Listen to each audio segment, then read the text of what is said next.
Good morning, everyone. Here we are on the Fun Side of Business podcast. I'm one of the hosts, Nick Hampton, and I'm joined by Gemma Addison. Hi, Gem. So today, Who have we got today, Nick? the person we've got is someone who. Now, this is the thing. He's not incredibly well known, but that's probably why he's so good at what he does. The person that, where you kind of go along and think if you met him in the pub, everyone would swarm around him to go, but tell me about this and tell me about this and tell me about this, which is why we've got him. And we're really pleased to have Barry Parker from Sudor Investigations. Woo! Thank you. Welcome. Good morning. Hi, Barry. Good morning. Right. So, and just to kind of put this there, yes, he is a real life private investigator. That's so exciting, That's isn't such it? a good thing. Right. So Okay. exciting. Do you know what, Barry? We're going to start the same way we do with everyone. And what we always like to do is we like to understand. So, what was it like 15 years ago you left high school? 10 years ago? 15 or 50? Some years ago when you left high school. I can't actually remember. To be honest with you, it was a long while ago. So you came out from there. How did you get from there to becoming a private investigator? It's a bizarre and long story, really. I'm a failed footballer. What position did you play? Centre forward. Okay. I was a big brute of a striker. Always have been quite big, which has been quite hard when I've had to undertake surveillance. I can't really hide behind a lamp like people did, so I had to do more of the field-based operations where I was hiding in crops. Hiding in crops. So You've got a whole field, Barry, just laid out. Just laid out. I did do the occasional one, but that was an oak tree again because of the size, really. But no, so I had a fairly good amateur football career, let's say. I worked for my dad as well. Sorry, Barry, I'm going to just keep interrupting you as you go through. So your football career, did it stop through injury or? Yeah, I got released partly through injury. I had quite a nasty leg injury. Okay. And I never really covered with the physicality side of the game. So that's why I was released by Bournemouth. But don't forget, Bournemouth in those days weren't where they were now. They were pretty much an amateur club, really, in Division 2. They were in the Football League. They're a professional club. And, I can recall walking around the ground at Bournemouth with buckets when they were going to go out of... they were just literally going under. So all the fans and the players were walking around with buckets and saving them. And to see them where they are now that I'm 32 years old, Plus VAT. is something I actually didn't think I'd ever see. So that's quite proud to be born and brought up in the Bournemouth area. As I said, I worked for my dad as well. He had an engineering business making tubes, handlebars and stuff for motorbikes and exhaust pipes. And Nick, I'm sure you have seen family businesses in the past, and sometimes they just don't work. I couldn't get into working and living in the family life. I couldn't. Everything I'd done wrong went home. Everything I did wrong at home went to work. So I then decided it was time to make my own way in life. And Graham was in the prison service. And he said to me, "You're big enough and ugly enough. Why don't you join the prison service?" So What a compliment. I thought I was half good looking, but I'm really not. You were still waiting for the modelling agency to ring you at that point, right? I was just on the verge of going into Kay's catalogue. Now I have shown my age, haven't I? So I duly filled in some forms back in 1985.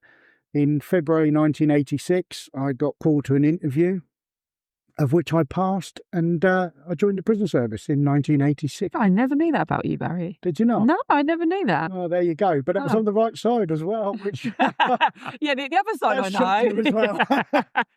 So I had many years, quite a few years, 27 years in the prison. So which one was it, Hoseley or? When I first got posted, I got posted to Parkhurst on the Isle of Wight. Okay.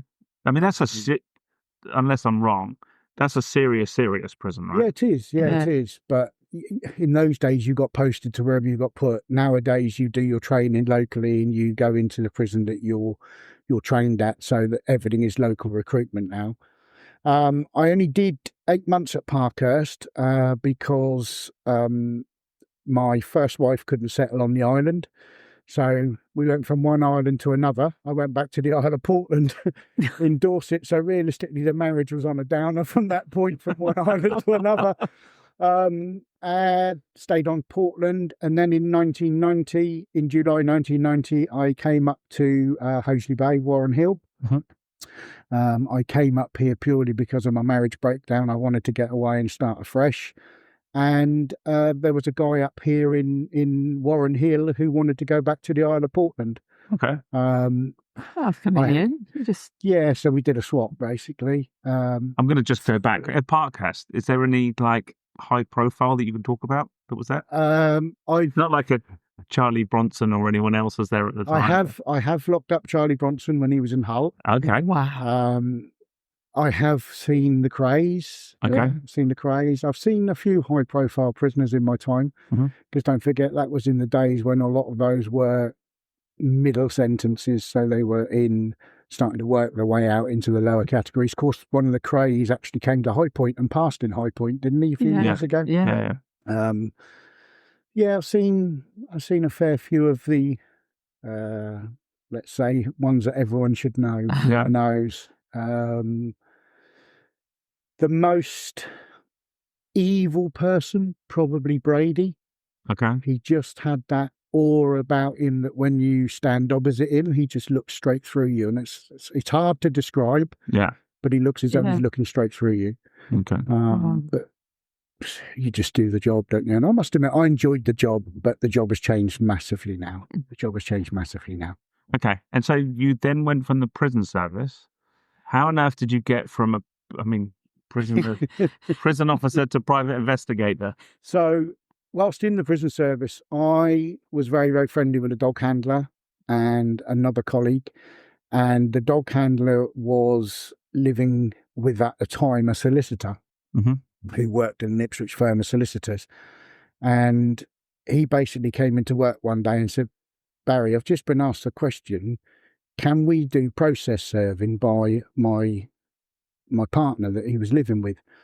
And I said, "What's that?" And he said, "Well, basically it's going knocking on doors and handing people legal paperwork as a proof that they've actually received it, whether that be a demand for money, whether that be a non-molestation order, whether that be a divorce petition, but prove they've actually..." So literally a knock on the door from that would be not always great news, right, Barry? From the three examples I've given, yeah. But there is, that I do knock on the doors even today. Last week or the week before, I knocked on the door because I had to trace somebody who was inheriting to £230,000 in a will.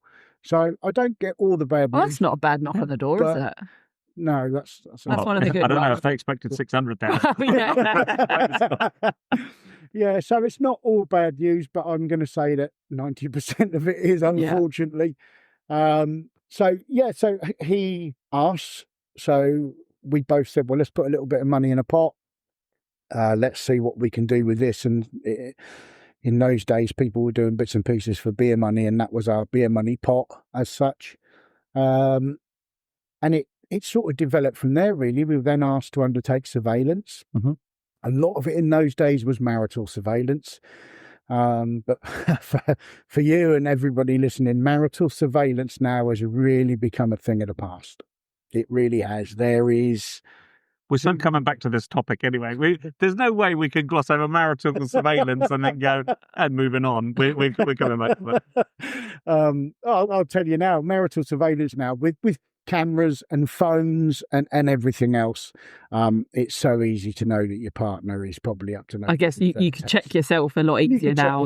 Why, I don't need to do myself our work. Why would you employ someone like me to give you the answer that you already know? So I guess back then, before phones, it used to be you took pictures watching them in a car or with someone else, very, very simply that.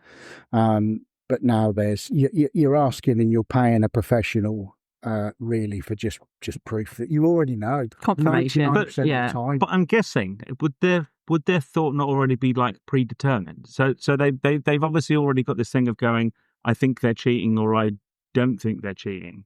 So, it doesn't matter how many pictures you take. It could be, oh, yeah, but that could have just been a coincidence, or he could have accidentally I don't know, sneezed and think- put I his tongue think in I- her mouth. I don't know, whatever it is, but I yeah, think by the time you call a private investigator, you've already got I think the you're doubt, already surely. like, yeah. You already know. You're just looking Yeah, for you do. proof or confirmation or, yeah.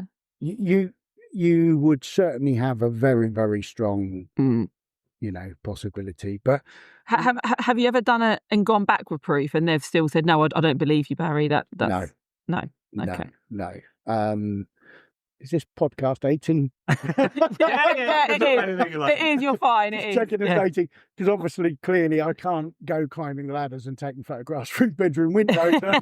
So the surveillance task of it is more of being in the right place at the right Yeah, of time course. to get the kiss at the end of the night. Yeah. To do things like that. However, I can give you a very brief story while we're on that matter. I had a telephone call from a female. And she was absolutely convinced her husband was messing around. This was many years ago now. And we tried to talk her out of the surveillance, because she said, I know he is. He goes out every Tuesday, every Thursday, and some Sundays he goes out.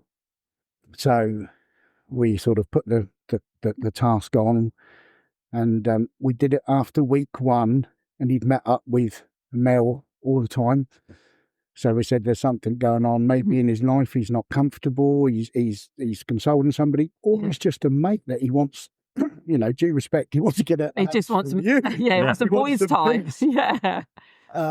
So she asked us if we would keep the task on because he had a weekend away booked in London, and we kept the task on, and we did the task all the way through from Friday lunchtime through to Sunday evening when he came home and he'd been in London. The sad part of the story is he was actually gay. Aww. And he couldn't come out to his wife.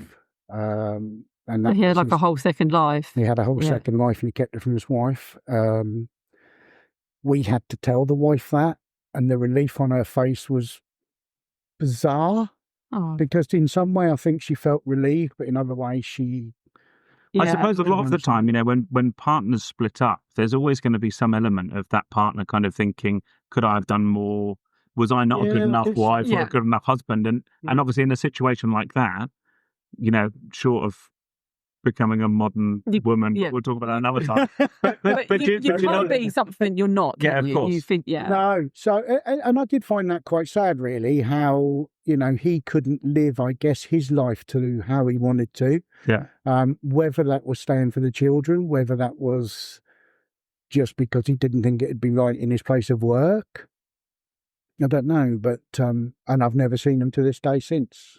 So what happened, I never know. You never know. That's the that's the sad part of this job. I do all of this investigation. You get the answers and then never know what happens after. You never ever know what happens, and you never know what happens. But I'm guessing you must have that thing, exactly as you alluded to. 90% of your stuff, obviously, I'm guessing you have to try and be emotionally disconnected from. Yeah, I have to. And again, I can give you a story that was. Trouble is, I've lost all track of time now, but I'm going to say it was probably 8 or 10 years ago now, where I was involved in quite a big case in Suffolk, a high-profile case in Suffolk, where I was formally arrested, and then I was very quickly de-arrested once I'd told them what I had done in the job. Now, this is going to sound bizarre because it was all over the news. It was all over Radio Suffolk, whatever. I think it might have even been SGR, whatever radio station they were at the time. I think they've had 5. And Allwell, and then... Yeah. I think we've had 5 names since I've been up here, and I've been up here in Suffolk now 35 years, and I'm told I'm still not a Suffolk, so I don't know how much longer I've got to do. I'm still on probation, I think. And it was all over the news, and it was all over the local newspapers, and all the press. And I don't listen to the news. I don't listen to the news. I don't read the press. And I think, if I'm honest, that possibly saved me that day.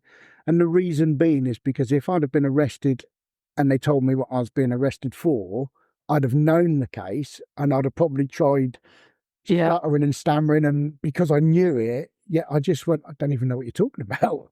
Yeah. But then they said a name, and I said, oh yeah, I know that because I've done some work for him. Oh, okay. So then I very quickly became a help to the Suffolk Police in that matter.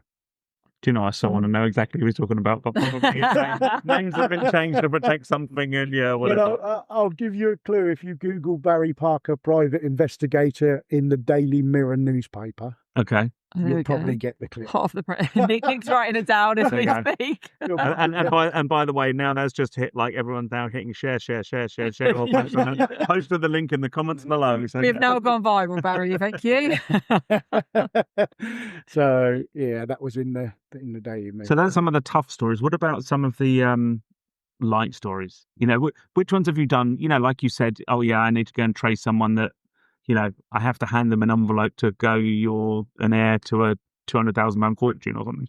Done 2.3 million trace. Wow. That's the biggest one I've done. Did you get to break the news, or did it go back to the solicitors to do it? No, I have to, under GDPR rules and regulations now, I can't just go, Nick Hampton. Someone says to me, can you trace Nick Hampton? Yeah, no problem at all. I can't just... Only if it's for 2.3 million, obviously. Yeah, obviously. Wasn't last time they asked me, but maybe next. I have to come and find you, and I have to give you a sort of reason as to why you are being traced. Mm-hmm. Okay. Under the laws of debt, I don't have to. Okay. Because a debtor has no rights to remain hidden. Okay. But if you're the benefactor of a will, I have certain questions that I have to test, because if I'd have bought my laptop with me today and put Nicholas Hampton in, which I'm assuming is, I only known you as Nick for the last I didn't know each other for about 15, 20 years, Barry, but yeah, whatever. The way we're going, you could be Nicola in a couple of weeks' time. But I find you, I'm pretty sure, because I've got your rough age, because it says in the will, or that last known address was Sussex, Surrey, Ipswich, whatever.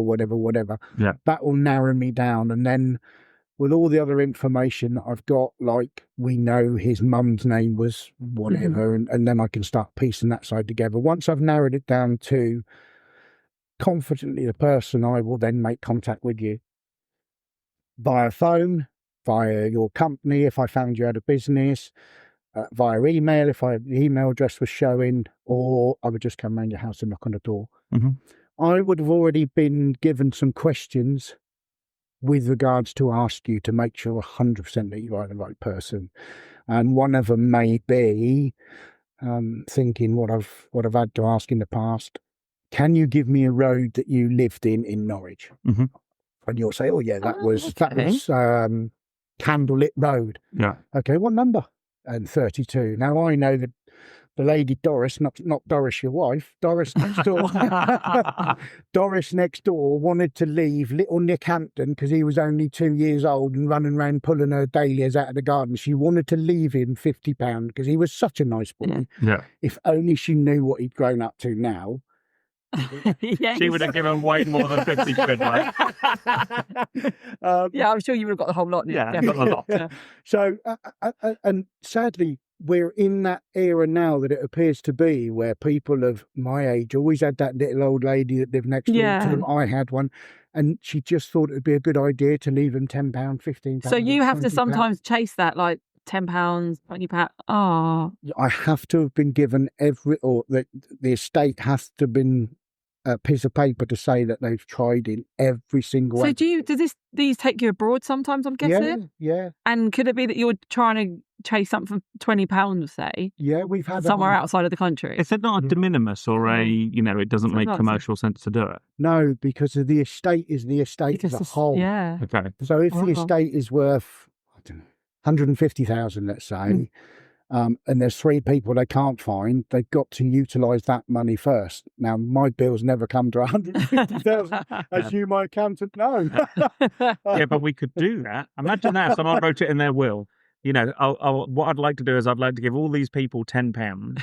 Yeah. There's at least 100 of them. They are dotted all over the world. However, these must be traced by Barry Parker. By Barry Parker. Yeah, that's it. Done. Where do I sign? Yeah, so the estate is not going to be split until they've all been. Until they've been caught, yeah. And sometimes I have to report back, unfortunately, that one's passed away. Yeah. So then it then goes back into the estate and away they go again. But yeah, no, often now, and again, this is the generation we're in now. When I look back 20 years ago when I was 16,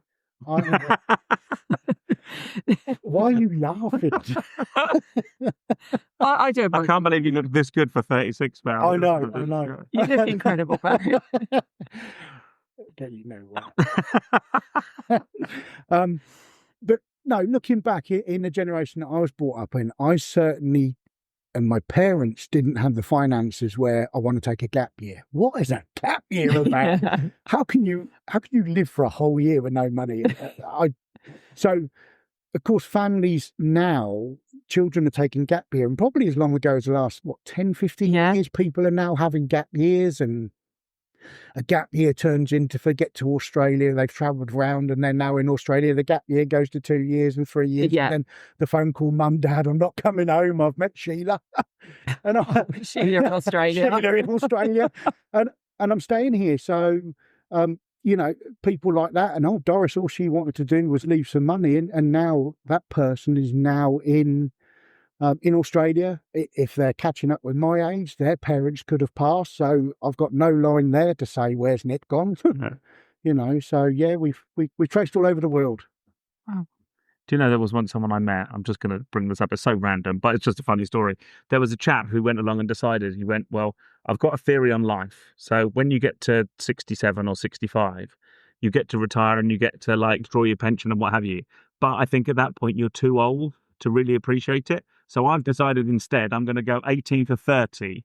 I'm going to be retired. And then from 30, I'm going to work until I'm 80. And that's my move, which was such a great idea, except he didn't work from 18 to 30. And in not working from the ages of 18 to 30, he then decided he quite liked that lifestyle despite having no income, no anything, and didn't ever want to work. And that was basically the end of his life. So he ended up on benefits for the rest of it. But yeah, there we go. So, no, that's, tracing has become a very, very big thing in my industry now. So now coming round full circle, because obviously I know that, a lot of the historical stuff, as you've spoken about, hiding in bushes to catch married couples and things is not such a thing anymore. Tracing is obviously quite a big thing. And what about cybercrime, where people have, they're out there and what they don't realise is quite how vulnerable they are? I do an awful lot now of what's called OSINT work, which is basically open source investigation networking techniques, which is, and I'm not going to make anything up here, if you have the time and you have the inclination and you have the want to explore, you can find out pretty much anything on the internet. Mm-hmm. Pretty much anything, even down to addresses. Although I pay a lot of money for a database every year for my tracing, but there is so much on the internet now. I didn't give my youngest daughter Facebook until she was 15, and that was purely because I'd heard other people, and then my daughter was saying, "Yeah, but Amelia's got it, but Jonathan's got it at 13 years old," which is fine. Let them have it, but you don't know what can be found. I guess you see the other side of it. And so because you see the other side of it, it's like, there must be huge amounts of fear. Yeah, I do. And, I'll give you a little tip. I've got nothing to hide. So if you go on Facebook and someone's friends are locked down, which basically means you can't see their friends, so you've got no idea whether they're friends, whether you two are friends. If Nick's locked down, I don't know he's friends with you. So all I'll do is I'll scroll through Nick's posts, find one that's got, I don't know, a good amount of likes on it. Let's say 25, 30 likes. It might be because Nick was having a party or he's out at a ball, all dressed up. And then Nick recently been to a ball. That Facebook. At one time in the year. At one time, yeah. I can't do it again this week, but yeah, we're talking about it. But it's got a tremendous amount of likes on it. If you click on that likes, that will show you all the people that have liked that post. Doesn't matter whether his friends are locked, it will show you the people that's liked his post. So if Gemma Addison has liked that post, I can now go to Gemma's Facebook page and she's got her friends open. Oh, she's friends with Nick. So chances are Nick must be friends with Jen. Yeah. And that is a So you can simple- literally trace everyone back anyway, even if they think they're locked down. If they think the lockdown, yeah. There are other ways which I can't disclose because we have specialist pieces of software and stuff. But I guess, I mean, this is the thing. I've always worked on the old adage of sort of going, look, everyone's in that state now. And I don't think anyone, I don't know, if you go back 5 years, 10 years, people would think it's a conspiracy theory that your phone's listening to you, that Alexa's listening to you, that Siri's listening to you, that, you know, all these other things. And I think everyone now accepts that if they decide to have a conversation about washing machines, they're going to be looking at adverts for washing machines for the next however long, despite the fact they've never searched it. Yeah. I'm guessing you must just kind of have that theory to say if you put something online or if ever it goes out there, no matter how hard you try, somebody could find it. Pretty much. Yeah, pretty much. And I mean, there's, you know, Google is just massive. Yeah.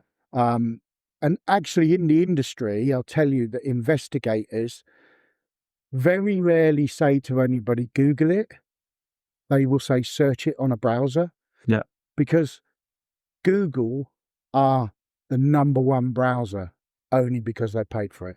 Mm-hmm. There are many, many other browsers out there that investigators use, which I use, the Association of British Investigators, which I'm on the general counsel now of the Association of British Investigators. There's many, many more. DuckDuckGo are really, really good if you're looking for foreign nationals. Yandex, which people wouldn't have heard of. No, Now, Yandex is a Russian site. The Russians don't really care about GDPR and rules and regulations. So Yandex is a tremendous site to go looking for something. But the crazy part is people's naivety, where they go along and think, well, okay, well, if I search for something that I shouldn't be searching for, don't worry, I'll go incognito because I'm so super protected. But no one ever actually just does the simple thought of kind of going, let A plus B. Here's the thing, it may well not be on a browser history one time, but you're telling your ISP exactly what you're searching. Yeah, you I better because they have to I better connect you. stop searching incognito. Yeah. Sorry about that, Jem. Yeah. Some of the things that Nick showed me on your computer. You don't, yeah. Yeah. Then, really right, should. let's go past that. Moving swiftly on. Yeah. It's the morning show. Oh, yeah. But yeah, I mean, people say VPNs, yes, they will hide you, but you'll do something stupid, like you'll get so excited because you're wherever you want to be looking, and then you'll give an email address. Yeah.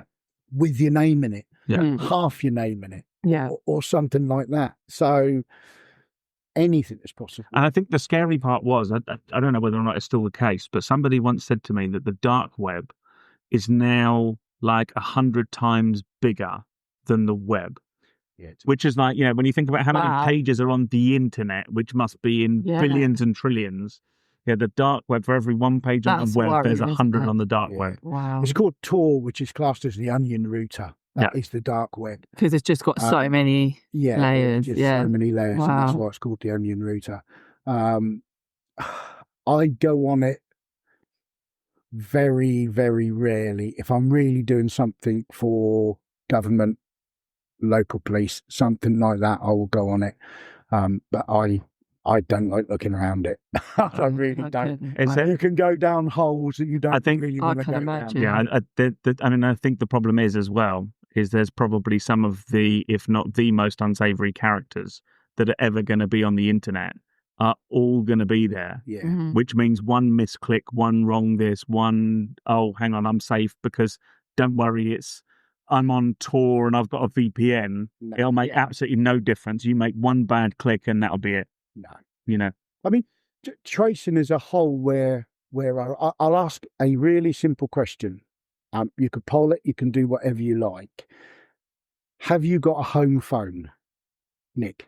No. Have you got a home phone? Yeah, I have. Okay. Do you use it? No. Right, okay. We don't have a home phone anymore in our house. I don't even know what I've got, but yes, we do have one. No one has one. Yeah. Because even now you can get your internet without having a home phone. You used to have to have your internet and your home phone. To have the phone. And even the other way around. So my mum's, now she has, so they're done away with all copper. So even though she has a home phone, it's not, because it's all going through VoIP anyway. Yeah, yeah. So you now open yourself up to being found, your address being found, so much easier. Because I'll put it out there. I'll be interested to see if you get anyone back saying, I don't, because I would call them a liar, but I would say, okay. They may have I believe selectively you searched. selectively searched. So you sat at home on a Saturday night, both of you. You say to Doris, should we have an Indian? You say to hubby, should we have an Indian? Yeah, good idea. You haven't got a home phone, so you're now going to ring it off your mobile phone. Yeah. You've rung the Indian. He's got your mobile number. Hi, Gemma, is this your mobile? Yeah. So he types it in. And where would you like that delivered to, Gemma? I'm giving him my home address. Home address. So think about that, do you? An hour later, the Indian turns up. I'm not interested what you have, whether you had a boona or a madras. Yeah. I'm not worried about that. What I'm interested in is the marketing database that your phone number and your address is now going to appear on. I never thought about that. It's crazy. I better start And cooking. I'm going to say 99% of your viewers will have done that. Now, if you're a bloke, you'll say, no, my wife does it. What? So, Yeah. but Give it. have you ever put your number in Amazon? Do Amazon deliver? Yeah. But that's the crazy part. And not only that, you're also going to have all your other delivery addresses that go into it. Plus, if ever you go on, because people go, no, obviously you don't phone up. You do it on the app. That app that you go, agree. Oh, you and don't then read it. Your name, your address, Yeah, your email telephone address. number, and your email. Whenever you get a delivery, they always want your phone number, don't they, to call you if they can't find you. So wow. That's Thanks for that, Barry. That's right. And By the way, everyone is now known by everyone. The fun side of business turned into the But scary side of business. But that is open source, and that's if that protects one or two people to think. Unfortunately, because not many people have home phone numbers, that means you've got to get in the car. But I'm guessing, That's the thing, I'm guessing there is no way around it. I mean, it's not like you could go on a VPN but it doesn't matter because you're going to go onto an app and give away all your information. You start cooking your own food. I guess the answer is don't do any bad stuff because people can see all the bad stuff you do. Yeah, pretty much so. And I mean, I'm sat in this room now, not exactly at my fittest. The two people opposite me don't look fit. But for all the fitness freaks out there, choose your running app carefully because Strava have got a really big name for mapping your runs. And I guess they know exactly where you are, right? Well, when you map your run, you start at a point. If you return to that point, as an investigator, I'm going to say, I don't think they didn't start from their house. They haven't gone to another road, showered and gone back there. Some people do. Yeah. But things like Strava, I think 2 or 3 years ago, I gave a talk to you at your accountancy networking. And if you can remember, we sat in a car with a dash cam. Yes, with a dash cam, yes. With a dash cam. That has now been taken down. But they're the type of things that are out there. I mean, I climbed into, not physically listeners, but there was 30 people in the room at the networking business and we all sat in the car whilst this person was driving down the road. You just access someone's random dash cam. Random dash cam, That's crazy. Oh. Yeah. Well, okay, so there we go. We've got the fun side, the scary side, and every other side as well. Barry, thank you ever so much for coming in. Barry. It's been brilliant. It's always a treat talking to Barry because I don't think, hang on, I must have known Barry 15 years, no, maybe slightly longer, 17 years. I don't think I've ever heard Barry repeat a story. He's always got something or other going on. So yeah, it's always fascinating. Barry, thank you ever so much. No problem. Thank you. And if anyone ever wants to reach out to you, just Barry at DeSudor. Yeah, Barry at desudor.co.uk. Just Google DeSudor investigations. I've got a question. That's one thing I don't know. Where'd the name DeSudor come from? Is it like a Latin term meant something? No. So I'll put it tactfully. When we started the business, we went out and we thought we'd have a sociable drink, the three of us.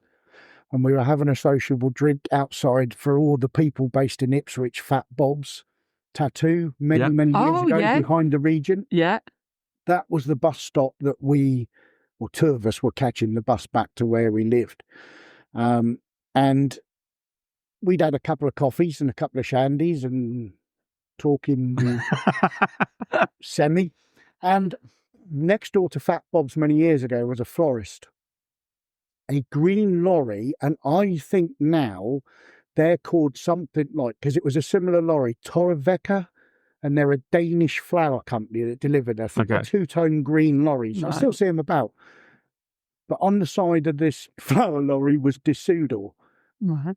And we both looked at it and said, that'll do, let's use that. That'll do. As we did when we had a couple of coffees. And we, well, bizarrely, we couldn't remember it the following day. We were hazarding a guess. It still might not be Barry. No. You've just gone with it and stuck with it. I don't even know if that was spelt right. But it worked, yeah. Barry, that's been amazing. Thank you so much for coming on. Hopefully it hasn't been too painful for you. Or No, it's been exciting. If you get invited to do it, do it. Thank you so much. Barry, thank you so much. And we'll see you soon. Thank you.